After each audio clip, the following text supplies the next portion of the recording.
As a cool mist rolled across the green hills of ancient Britain, Roman forts and bustling towns rose like pockets of warmth and activity in the chilly morning air, their tiled roofs and stone walls glowing faintly under the pale sunrise.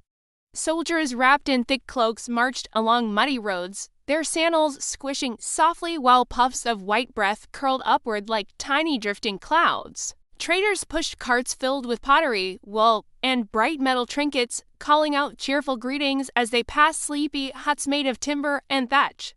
Children peeked from doorways, their curious eyes wide as they watched the strange rhythm of Roman life fill the damp morning with new sounds and smells. Somewhere in the distance, the steady ring of a blacksmith's hammer echoed through the valley, marking the start of another busy day in Roman Britain. Inside the wooden gates of a fort, life moved with organized energy. Soldiers bustled along narrow paths connecting barracks, workshops, and storerooms stocked with grain, oil, and salted meat. The smell of warm porridge drifted from the kitchens, mixing with the sharp scent of wet leather drying on racks. Men gathered in small groups around the training yard, shields strapped to their arms as they practiced drills stepping, turning, blocking, thrusting in perfect rhythm. Young recruits scrambled to keep up with the veterans, their movements clumsy at first but determined, hoping to earn the proud nods of older soldiers who had marched across mountains, deserts, and seas to reach this far corner of the empire. Beyond the forts, towns buzzed with a lively blend of Roman and Celtic traditions. Cobbled streets glistened from last night's rain as merchants arranged colorful fabrics, clay jars, bronze brooches, and baskets of apples on wooden stalls. Women in woolen cloaks carried baskets filled with herbs, weaving through the crowds with practiced ease.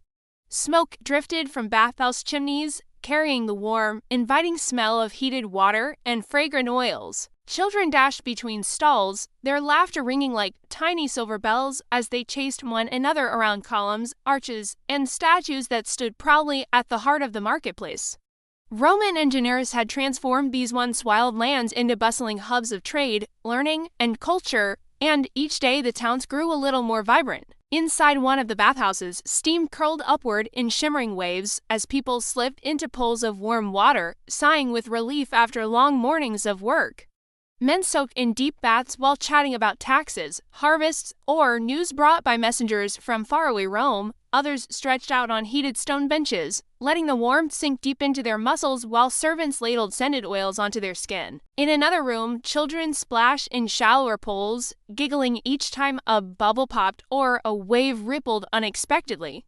The mix of Roman soldiers, merchants, local Britons, and travelers created a lively atmosphere full of laughter, conversation, and the soft slosh of water echoing off painted walls.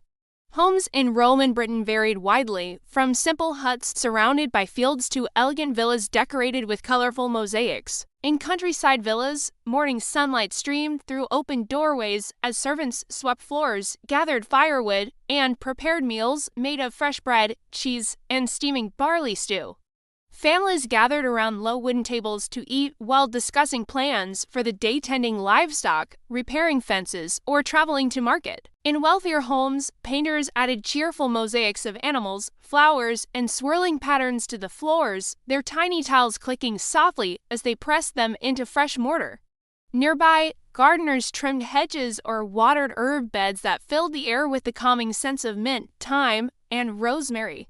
Roman schools also shaped daily life. Groups of children hurried along muddy paths, holding wax tablets tucked safely beneath their cloaks. They gathered in warm rooms near temples or private homes, where teachers guided them through lessons in reading, writing, numbers, and stories of Roman heroes. The scratch of styluses on wax, the low hum of recited lines, and the occasional giggle filled the small study spaces.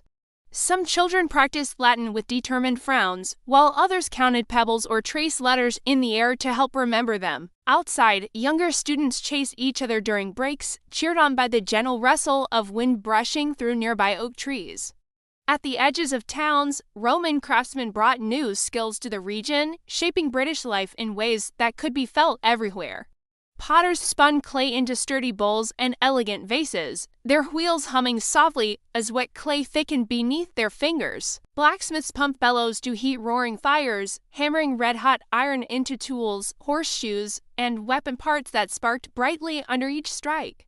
Leatherworkers stitched sandals and belts, bending over their benches with careful attention. The smell of smoke, warm leather, and fresh clay blended into a familiar scent that drifted across entire neighborhoods, comforting and constant.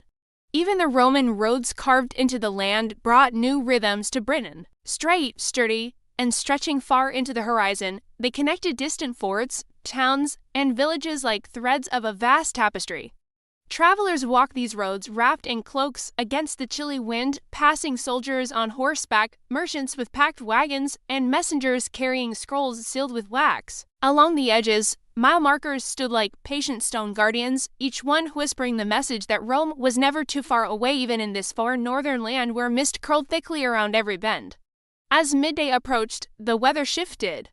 Patches of sunlight broke through drifting clouds, sparkling across wet fields, grazing sheep, and rows of wheat swaying in the breeze. Farmers paused in their work to wave at passing soldiers, who raised hands in greeting before continuing down the road.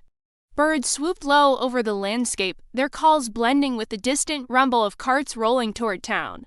Despite the chill in the air, there was a quiet warmth in the way Roman and Celtic traditions mingled across the land, weaving together lives and cultures in a way that made Britain feel both ancient and newly alive. And so, throughout Roman Britain, the day unfolded with a steady, vibrant rhythm, one shaped by forts and farms, markets and bathhouses, chilly wines and warm hearths.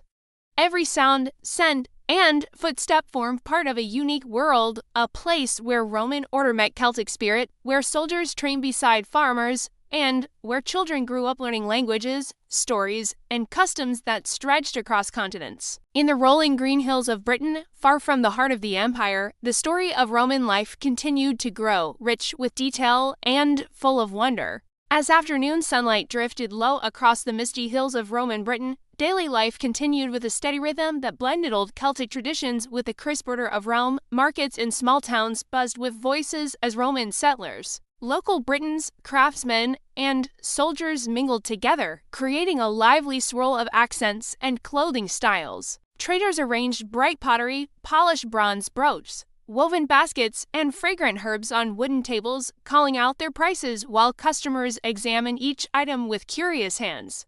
Children darted between stalls, clutching small coins given by parents, their eyes sparkling at the sight of honey cakes, warm pastries, and toys carved from wood. Horses snorted softly as riders passed by, their hooves clicking on stone roads that stretched straight and far roads the Romans had built to connect every corner of the province.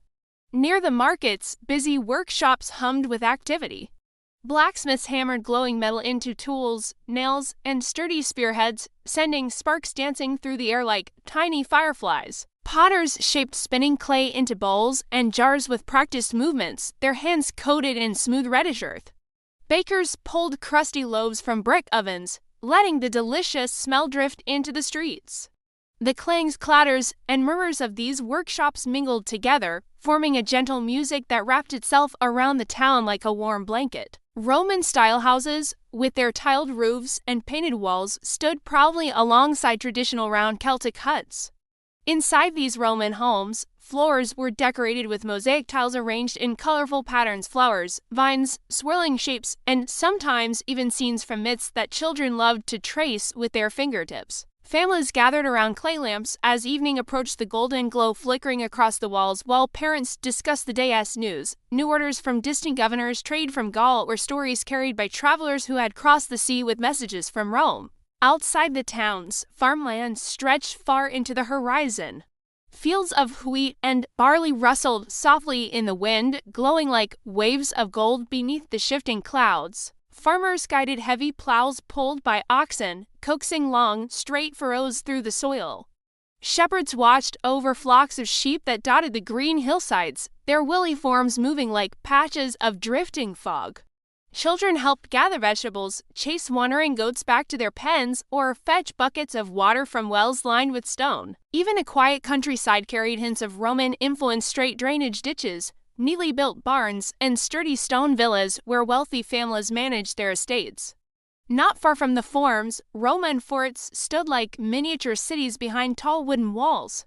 Soldiers trained in orderly lines, their shields rising and falling in perfect unison as commanders barked instructions sharp enough to slice through the crisp northern wind. The metallic ring of swords striking practice posts echoed across the training grounds, blending with the rhythmic stomp of marching boots. Inside the fort, life was surprisingly comfortable. Warm bathhouses steamed gently in the cool air, bakeries churned out fresh bread, and barracks buzzed with chatter as soldiers played dice games or repaired their gear. Children living nearby often watched through the gates with wide eyes, fascinated by the soldiers' routines and secretly imagining themselves one day marching in shining armor. Bathhouses, an essential part of Roman culture, became gathering places for both Romans and curious Britons. Warm steam curled through the air as people moved between the hot rooms, warm pools, and cold plunges, chatting about the weather, trade, and gossip from distant lands. The soothing water echoed with laughter, splashes, and gentle conversation, offering relief from Britain's famously chilly wines. Some Britons found the baths strange at first, but many soon grew to love them, especially the sense of community they created. Temples dedicated to Roman gods rose beside ancient Celtic sacred sites, creating a fascinating blend of beliefs. Priests in flowing robes performed quiet rituals at altars dedicated to Jupiter, Minerva, or Mars, lighting incense that filled the air with sweet, earthy scents. Local Britons often combined old traditions with new, offering prayers to Roman gods alongside their own deities. Festivals brought the entire community together with dancing, storytelling, feasting, and colorful decorations that glittered in the firelight late into the night. Children twirled ribbons, adults shared roasted meats and warm, spiced drinks, and musicians played flutes and drums that echoed across the countryside. Along the coast, bustling ports connected Roman Britain to the rest of the empire. Tall ships swayed gently in the waves, their sails fluttering like enormous wings as crews loaded crates of grain, pottery, iron tools, and wool. Traders shouted instructions while seagulls swooped overhead, hoping to snatch stray crumbs.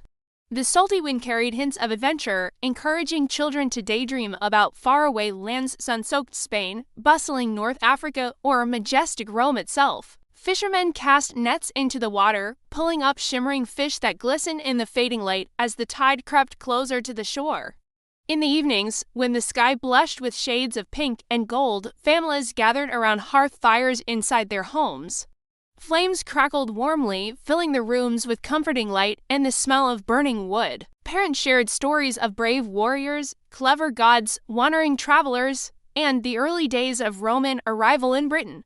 Children listened with rapt attention, hugging wool blankets to keep warm. Sometimes they asked questions about whether life had been easier before Rome or whether the empire's roads and baths truly improved everything. Their parents answered thoughtfully, acknowledging both the changes and the challenges that came with living under Roman rule. Night slowly wrapped its cool arms around the land. Stars shimmered above the British hills like scattered silver dust, glowing softly above towns, villas, forts, and quiet farms. Smoke curled lazily from chimneys as people drifted off to sleep, comforted by the familiar rhythm of their blended world, a world where Roman customs, Celtic traditions, and the unique spirit of Britain intertwined into something beautifully complex. And though no one knew what the future of the empire might hold, the people of Roman Britain carried on with courage, curiosity, and the simple hope that tomorrow would bring warmth, prosperity, and stories worth sharing.